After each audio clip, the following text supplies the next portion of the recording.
ሰበር ዜና ተሰምቷል። በዚህ ሰዓት ዓለም ሁሉ ስለ አንድ ነገር ብቻ እያወራ ይገኛል። ፕሬዚዳንት ትራምፕ ካሁን በፊት በመንግስት እጅ የሚገኙና ከኤሊያንስና ዩፎ ጋር የሚያያዙ ሚስጥራዊ ፋይሎችን ለህዝብ ይፋ እናደርጋለን ባሉት መሰረት ፋይሎቹ በዛሬው ዕለት ተለቀዋል። ታዲያ መረጃው በሀገሪቱ የጦር ሚኒስቴር በኩል ይፋ የተደረጉ ሲሆን መረጃዎቹንም ከላይ በምትመለከቱት war.gov/ufo በሚለው ዌብሳይት ላይ ተለቋል።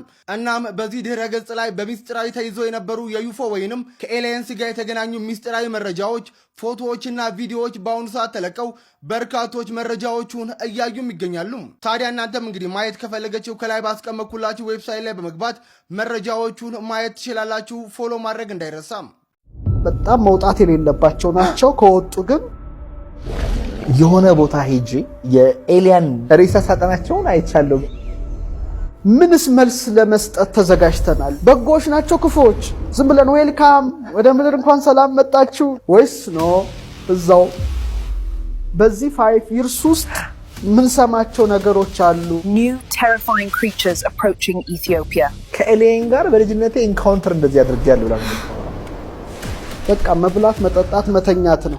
አሁን ለምሳሌ አምልኩን ቢሉ በጣም መዘጋጀት ያስፈልጋል። በታች ምን ያህል ቆፍረውታል? እንኳን ወደ ምድር ኮር እምብርቷ ለመድረስ ይቅርና ማንትል ጋር እንኳን መቅረብ አልተቻለም። ቦታው ፔቼንግስኪ አውራጃ ሰሜን ምዕራብ ሩሲያ ወይም ኖርዌይ ድንበር አቅራቢያ ነው።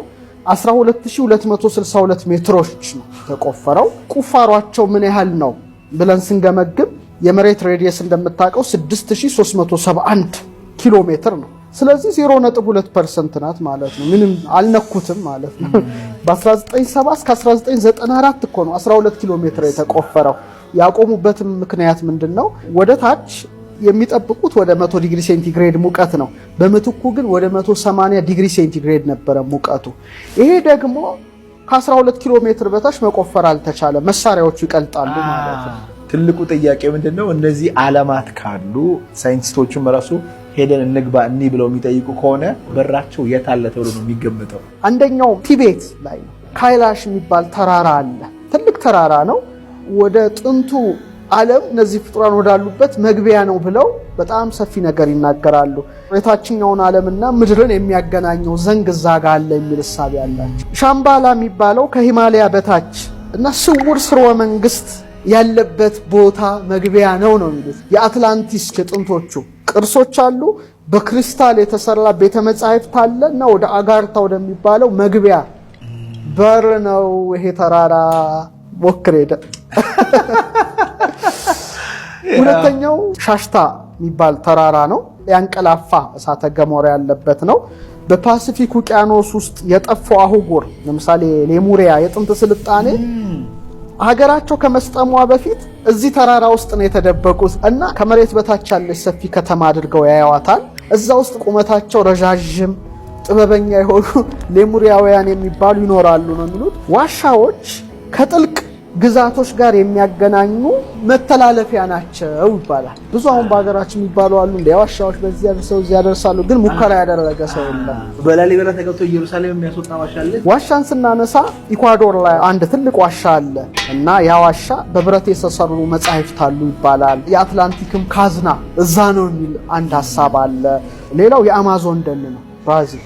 እነዚህ በጣም ጥቅጥቅ ያሉ ደኖች ወደ ውስጣዊው ዓለም መግቢያ ናቸው የሚል ሐሳብ አለ። ሌላ ቲቤት ዋሻ ውስጥ ያሉ ብዙ ገዳማት አሉና ወደ እነዚህ ዓለማት የሚወስዱ በሮች ናቸው። ሌላው ተርኪ ነው። ተርኪ ላይ ወደ 20,000 በላይ ሰዎችን የሚያስጠልል አንድ ዋሻ አለ እና በጥንት ክርስቲያኖች ተገንብቷል የሚል ሐሳብ አለ። ሌላው የቡሴጊ ተራራ ሩማንያ ነው። እነዚህም ደግሞ ክሪስታል የተሰሩና ወደዛኛው ዓለም የሚያስተላልፉ ናቸው የሚል ምልከታና ሐሳብ አለ። በጣም ይገርማል። እንደዚህ አይነት ምስጢራዊ ቦታዎች በጣም በከፍተኛ ሁኔታ የሚጠበቁ ናቸው። ወደ ውስጠኛው ዓለም የሚወስዱ በሮች ናቸው። ሀገራችን ላይስ መግቢያ በሮች አሉ? የት አካባቢ ሊኖሩ ይችላሉ ተብሎ ይታሰባል? ይህ ጥያቄ ለፈኝ ምናልባት ቅድም ስታወራ እያሰብኩኝ ነበር እንደው ደፍሬ በገባ ምን ይመጣል? እግዚአብሔርን አምኘው ከተለከፍኩም ልለከፍ ብዬ ሃሊውድ ላይ የሚሰሩ ሙቪዎች እንደዚህ አይነት ዋሻዎች ሲገባ አስፈሪ ፍጡራን ወጥተው ምናምንና አስደንጋጭ አድርጎ አይምሯችን ላይ ስሎታል። ስለዚህ ነገሮቹን ወደ ተቀደሰ ነገር ከማየት ይልቅ ወደ አስፈሪ የኤሊያን ሬሳ ሳጥናቸውን አይቻለሁ ብላኝ በግሌ ምጠረጥራቸው አንድ 5 ቦታዎች ሊኖሩ ይችላሉ። ይሄ ነገር ለምሳሌ ሰበዳአት የሚባሉ በጣም አስፈሪ ፍጡራን ናቸው። በሁለት ተራሮች መካከል ነው እስክንድር የዘጋባቸው። እነሱ ደግሞ ኦልሞስት ወደ 23 ኪንግደምስ ናቸው። በጣም መውጣት የሌለባቸው ናቸው። ከወጡ ግን ያጠፉናል። በጣም የሚፈሩት የከፍተኛ ሆነ ንዝረት ያሉት የዜማ መሳሪያዎች ይፈራሉ አይነት ነው። በነዛ ነው የጠበቃቸውና ተፈጥሯቸውን መልካቸውን ሁሉ በብራና ላይ ተስለው አግኝቻለሁ። በጣም ማሰብ ያለብን ነገር ምለው እነዚህ ነገሮች ቢወጡ ዝግጅት አለን ወይ? ሁለተኛ ምንስ መልስ ለመስጠት ተዘጋጅተናል? ለትውልዱ በተለይ የሃይማኖት ሰዎች ይመለከታቸዋል። በጎች ናቸው ክፉዎች? ሊያታልሉ ነው የመጡ ዲሲፕ ሊያደርጉ ወይስ አይደለም? ዝም ብለን ዌልካም ወደ ምድር እንኳን ሰላም መጣችሁ ልንላቸው ነው ወይስ ነው እዛው ልንላቸው ነው? ምንድነው ነገሩ? የሚያስተምሩትስ ምንድነው? አሁን ለምሳሌ ቅዱስ ጳውሎስ በሮሜ 8:38 ላይ ምን ይላል? መላእክትም ቢሆኑ ይላል ግዛትም ቢሆን ያለውም ቢሆን የሚመጣውም ቢሆን ኃይላትም ቢሆኑ ከፍታም ቢሆን ዝቅታም ቢሆን ልዩ ፍጥረትም ቢሆን አለ በክርስቶስ ኢየሱስ በጌታችን ካለ ከእግዚአብሔር ፍቅር ሊለየን እንዳይችል ተረድቻለሁ ይላል። ጌታችን ስለ ምጽአቱ ምልክት ሲናገር እንደ ኖህ ዘመን ይሆናል ነው ያለው። መጨረሻው ላይ እንደማይከሰት ምን ያህል እርግጠኞች ነን? ባለቤቱ እንደ ኖህ ዘመን ይሆናል ካለ። ስለዚህ አሁን ቅዱስም ይሁኑ ርኩስም ይሁኑ እዚህ ላይ መጠንቀቅ ያስፈልጋል ማለት ነው። አሁን ለምሳሌ አምልኩን ቢሉ አናመልካቸውም። ለምን? ከምድር በታች ላለው እንዳሰግድላቸው ይልቁኑ ደግሞ እነሱ መንበርከክ ያለባቸው ለክርስቶስ እንደሆነ ነው የሚጽፈው መጽሐፉ። ከዚህ ሁሉ ነገር ማየት ያስፈልጋል።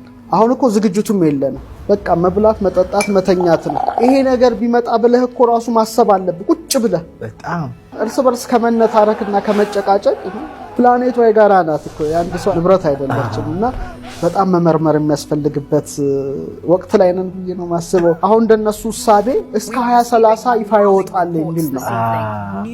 አሁን ስንት ላይ ነው? 2025 ነው። በዚህ 5 ይርስ ውስጥ ምን ሰማቸው ነገሮች አሉ። ከኤሊየን ጋር በልጅነቴ ኢንካውንተር እንደዚህ አድርጌያለሁ ብላ ነው የምታወራው። አይቻቸዋለሁ እና መዘጋጀት እንዳለብን በጣም መዘጋጀት ያስፈልጋል። ቢመጣ አምላክን ካድ ቢልህ ልትቀበለው አይገባም። ይሄ ወሳኝ ነው። እንደ መሰረት አየዋለሁ። በቪዲዮ ላይ በግልጽ እንደሚያሳየው ከሆነ የራግቢ ኳስ የሚመስል ቅርጽ ያለው ነገር ግን የተሰራው በብረት እንደሆነ ያስታውቃል። ድንበር ላይ ከሚጠብቁ መርከቦች በላይ እየበረረ ነበረ። ፓይለቱም ፈጠን ብሎ ትራክ አደረገውና መከተል ጀመረ። ግን በዛ ሰዓት ላይ አስገራሚ የሆነ እንቅስቃሴ ሊያሳይ ቻለ። ይህ ነገር ወደ ውቅያኖሱ ፈጠን ብሎ ሄደና ለትንሽ ሰከንድ ውሃ ውስጥ ገባ። ከውሃው መልሶ ከወጣ በኋላ ይህ ተርመል የተባለው ካሜራ ለ4 ደቂቃ ያህል ተከትሎታል፣ ትራክ አድርጎታል። ግን ከዛ በኋላ የታየው ነገር ፓይለቱንም ሆነ ቅኝት ፕሮግራም ላይ የነበሩትን እንዳለ ቡድኖች ያስደነገጠና ያስገረመ ክስተት ነበር። ይህ ነገር አይኑ ፊት ለፊት 2 ቦታ ተከፈለ። ከዛ በሰከንድ ውስጥ ከአይን ተሰልቦ እልም ብሎ ጠፋ። ከዛ በኋላ ይሄ ተርመል የተባለው ካሜራ እንኳን ሊይዘውም አልቻለም። ወይም ደግሞ ቅኝት ላይ የነበሩ ጀቶችም ተከትለውትም ሆነ ደርሰውበት አያውቁም። እልም ብሎ ጠፋ። ምን ነበር ይሄኛው ነገር? ከየት ነው የመጣው? በምን አይነት ብቃት ነው ከአይን ፊት ለፊት እንደዚህ እልም ስልብ ሊል የቻለው? የዚህ ቪዲዮ በጣም ለየት የሚያደርገው ነገር ቪዲዮ የተቀረጸው ጀቶች ላይ በሚገጠመው በሚሊዮን ዶላር በሚያወጣ ተርመል በሚባለው ካሜራ ነው። የአሜሪካ መንግስትም ይህንን ቪዲዮ ፎሬንሲክ እንዲጣራ ምንም እንዳልተነካካ እንዲታይ ለኤክስፐርቶች እንዲላክ አደረጉ። የሚያጣሩ ቡድኖችን መጀመሪያ ያዩት ይህ ቪዲዮ ትክክለኛ ነው አይደለም የሚለውን ነበረ። ምክንያቱም ኤዲት ተደርጎ የቀረበ ነገር እንዳይሆን የሚለው ማየት ጀመሩ። ግን ደግሞ ይህን ቪዲዮ የቀረጸ የነበረው የአሜሪካ የባህር ኃይል የሆነው ጀት እላዩ ላይ በተገጠመለት ውድ በሚባለው ተርመል በሚባለው ካሜራ ነበር። ስለዚህ ቪዲዮ ላይ እጅግ በጣም ብዙ ዳታዎች ይታያሉ። ቪዲዮ ላይ የሚያሳየውን ጂፒኤስ ኮኦርዲኔት እና ሰዓቱንም ጭምር ራዳር ላይ ከተመዘገበው ሰዓትና ቦታ ማች ለማድረግና ለማመሳሰል በሞከሩ ሰዓት በደንብ የተረጋገጠው ነገር ይህ ፕሌን ወይንም ጀቱ በዛ ቀንና በዛ ሰዓት እዚህ ቦታ ላይ እንደሚገኝና እንደነበረ በደንብ አረጋገጡ። ተርመል የሚባለው ካሜራ ያው ኃይለኛ ስለሆነ እያንዳንዱ ፊት ለፊቱ የሚያያቸውን ነገር ሙቀታቸውን ተከትሎ ጥቁርና ነጭ እያደረገ ያሳያል። ስለዚህ የፈለገ ድቅድቅ ጨለማ እንኳን ቢሆን ፊት ለፊቱ ያለውን ነገር በትክክልና በግልጽ ማሳየት ይችላል። ካሜራው ላይ የተገጠሙትን የተለያዩ ፊቸሮች ወይም ሶፍትዌሮች ተጠቅመው የዚህ ነገር ሙቀቱ ምን ያህል ነው የሚለውን በሚያዩ ሰዓት ላይ ይህ ነገር በሰዓቱ 104 ዲግሪ ፋራናይት ወይንም ደግሞ 40 ዲግሪ ሴልሺየስ ነበረ ሙቀቱ። ስለዚህ እዚህ ላይ ምንም አይነት የጀት ሞተር እንዳልተገጠመለት አረጋገጠ ማለት ነው። ምክንያቱም የጀት ሞተሮች የሚፈጥሩት ሙቀት ከዚህ በጣም በብዙ እጥፍ የበለጠ ሙቀት ነው ያላቸው። እሺ ይህ ነገር ሳይዙ ምን ያህል ነው የሚለውን ደግሞ ቪዲዮ ላይ ባለው በዚህኛው ፍሬም በደንብ መለየት ተችሏል። እዚህኛው ፍሬም ላይ እንደሚታየው ይህ ነገር ከመብራት ፖል ቋሚ ብረት ስር ዝቅ ብሎ ሲያልፍ ይታያል። የመብራት ፖል ደግሞ ኖርማሊ 8 ወይ 10 ኢንች ውፍረት ነው ያለው። ከዛ አንጻር ሲታይ ይህ ነገር ከ3 እና ከ4 ጫማ እንደማይበልጥ ደንብ ተረጋግጧል። ታዲያ ሳይዞ ይህን ትንሽ ከሆነ ግን ይሄ ነገር ባሉን ይሆን እንዴ ተባለ። ግን ደግሞ ለዚህም ኤክስፐርቶች እንዳሉት ከሆነ የዛን ቀን የንፋሱ ፍጥነት 30 ኪሎ ሜትር በሰዓት ነበረ። ይህ ነገር ደግሞ ንፋሱ ከሚነፍስበት አቅጣጫ በተቃራኒ እየበረረ ነበረ ወይም እየተጓዘ ነበር። ይሄ ደግሞ ለአንድ ባሉን ማድረጉ ከነጨራሹ የማይታመን ነው። ለምን በንፋስ ይገፋል እንጂ በተቃራኒ ሊሄድ አይችልም። እና ታዲያ ይሄ ነገር ወደ ውሃ ውስጥ ገብቶ መውጣቱ፣ ከዛ በኋላ ሁለት ቦታ መከፋፈሉ፣ ቀጥሎ ደግሞ እየታየ እያለ ከአይን መሰለቡ፣ እልም ማለቱ በደንብ ያረጋገጠውና የሚያሳምነው ነገር ይህ ነገር ምንም ቢሆንም ግን ተራ ነገር አልነበረም።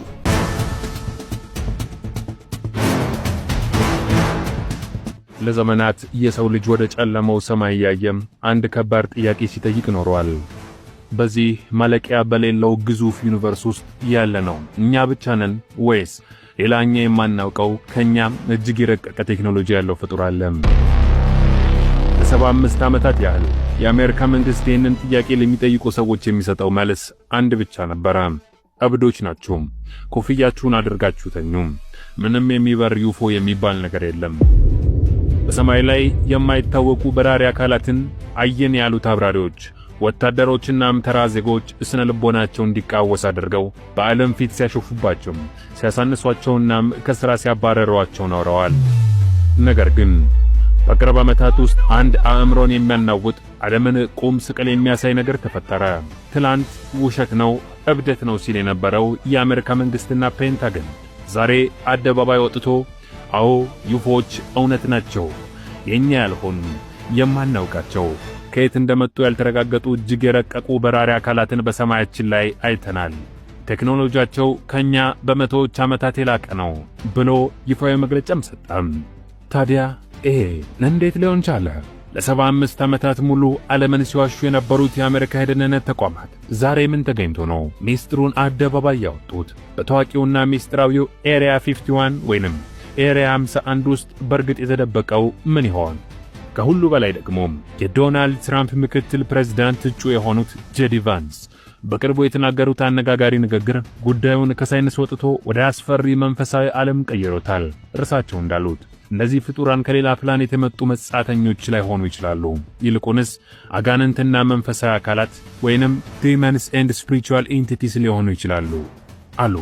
I don't think they're aliens. I think they're demons anyway, but that's a longer discussion. Well, I can't let you go without እኔ እንደማስበው እነዚህ በሰማይ ላይ የሚበሩና በሰዎች ላይ እንግዳ የሆኑ ነገሮችን የሚያደርጉ አካላት ሁሉም የሌላ ዓለም ፍጡራን ወይንም እያንዳንዱ ትልቅ የዓለም ሃይማኖት በውጭው ዓለም ልናብራራቸው የምንቸገራቸውን እንግዳ ነገሮች እንዳሉ ይረዳሉ። ስለዚህ ስለ እነዚህ ከተፈጥሮ ውጪ የሆኑ ክስተቶች ሲሰማ there's a lot of good out there, but there's also some evil out there. ቪዲዮውን እስከ መጨረሻው ከተመለከታችሁት ከእነዚህ ሚስጥራዊ በራሪ አካላት ጀርባ ያለውን አሰቃቂና አስደንጋጭ እውነት የአሜሪካ መንግስት ለምን አሁን ይሄን ትርክት እያራመደ እንደሆነ ዛሬ ዘንላችሁ የቀረብነው ታሪክ ሆሊውድ በፊልም ሲያሳየን ከነበረው እጅግ የላቀና በገሃዱ ዓለም እየተፈጸመ ያለ ሚስጥር ነው።